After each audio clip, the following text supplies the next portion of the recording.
Lors du troisième temps fort de l'élaboration du projet de territoire écologique de l'agglo Hénin-Carvin, la parole était aux jeunes. Représentant 18% de la population de l'agglomération, les 15-29 ans sont les citoyens d'aujourd'hui, mais surtout de demain. Les élus communautaires et le cabinet Auxilia, pilote de la démarche, souhaitaient donc les entendre sur les enjeux écologiques.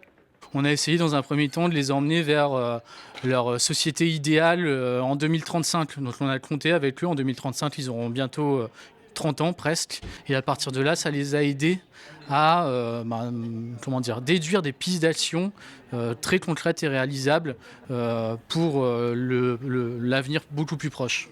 Issus des lycées Diderot de Carvin, Curie de Wany, d'Archicourt et Pasteur d'Hénin-Beaumont, la trentaine d'élèves s'est donc répartie en petits groupes de travail, mais surtout de parole. On a pu échanger vraiment sur différentes thématiques, la santé, la culture, l'économie. C'était très intéressant de voir le milieu de vie de chacun, parce qu'on n'a pas les mêmes expériences, parce qu'on n'habite pas dans la même ville. Et du coup, c'est intéressant de voir ailleurs que chez soi, en tout cas.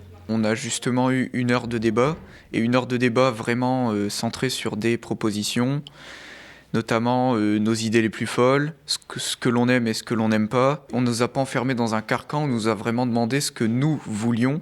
Très mobilisés sur la cause climatique, les jeunes ont donc pu explorer le champ des possibles de façon très libre grâce aux mêmes ateliers mis en place pour les élus. Exemple de propositions issues de ce groupe du lycée d'Archicourt.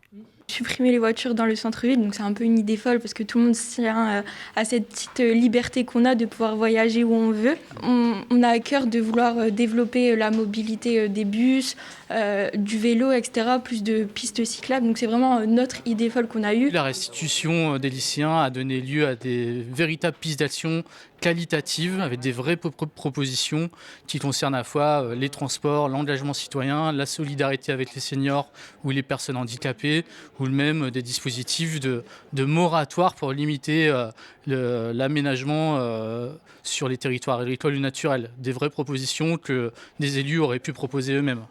Tous les participants ont apprécié cette matinée d'échange et de réflexion, vécue comme un véritable exercice démocratique. Je trouve qu'on ne consulte pas assez les jeunes, parce que justement, nous, on n'a pas déjà la capacité de nous exprimer via le vote.